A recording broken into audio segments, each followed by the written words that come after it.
The Carnival That Never Closed. They say laughter echoes the longest in places where joy once lived. But sometimes that laughter doesn't fade. It rots, twisting into something darker. That's what I learned the night I went to the old Miller's amusement park. The park had been shut down since 1985 after a fire destroyed most of the rides. Rumor was several children died in that fire.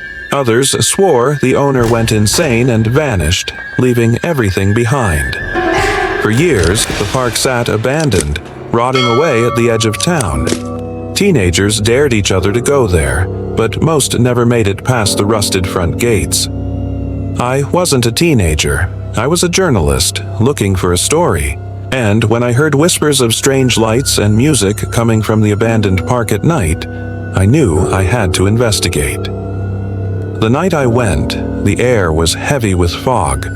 The gate creaked as I pushed it open, its metal groaning like it hadn't been touched in decades. The second I stepped through, I felt it, an unnatural chill, as if the night itself was watching me. Inside, the park was frozen in time. Rusted rides loomed like skeletons, paint peeling from their once bright frames. The Ferris wheel stood tall but lifeless, its seats swaying slightly in the breeze. Broken clown heads littered the ground, their grins cracked and eerie. Then I heard it. Music. Faint, distant, but unmistakable. The sound of a calliope organ playing a cheerful carnival tune. My stomach turned cold. There was no power in this place, no reason for music. Yet, it grew louder with every step I took. I followed the sound past the bumper cars, past the burned-out arcade, until I reached the carousel. And, to my horror, it was moving. The horses, charred and blackened from the fire, spun slowly around, their glass eyes glowing faintly in the dark. The organ music blared from nowhere, filling the air with a warped, distorted cheer. But the worst part wasn't the ride, it was the children. Figures sat on the horses, small, hunched shapes, their faces hidden in shadows. As I approached, they turned toward me, and I realized their skin was cracked like burned paper, their mouths sewn shut with black thread. They didn't speak, but they laughed. A dry, rattling laugh that seemed to scrape against my bones.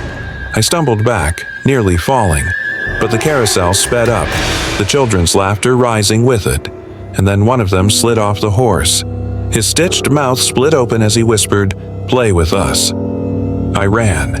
My flashlight beam shook across the crumbling pavement as I sprinted through the park, the sound of tiny footsteps chasing me. The laughter was everywhere, echoing off the rides, surrounding me. I darted into the funhouse thinking I could lose them in the maze of mirrors. But that was a mistake.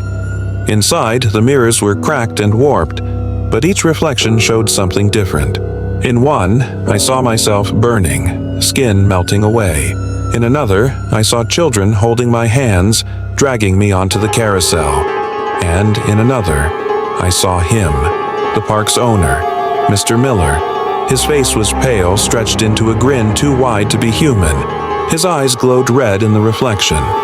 He reached through the mirror, his hand pressing against the glass as if it were water. "You came to see the show," he rasped. "Now you're part of it." The mirror shattered and he stepped out. His body was charred, his carnival uniform burned into his skin, but he moved with unnatural speed. Behind him, the children poured into the funhouse, their laughter filling every corner.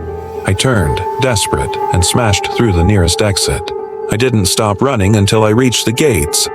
But when I looked back, the park wasn't abandoned anymore. The rides were lit, glowing in the night. The Ferris wheel spun. The games blared with sounds of winners, and the air was thick with laughter and screams. It was alive again. But here's the part that chills me to this day. When I woke up the next morning, safe in my bed, I thought it had been a nightmare. Until I checked my phone. There, in my camera roll, were photos I didn't take. Dozens of them. Blurry shots of me on the carousel. Of me in the funhouse. Of me standing next to Mr. Miller, smiling, as if I belonged there. And at the very end of the roll, one final picture. A group shot.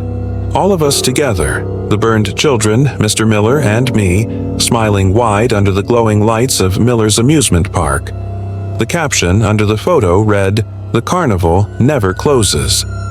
Now, every night at exactly midnight, I hear faint carnival music outside my window. I don't dare look, because I know one night they'll come for me again, and this time I won't escape.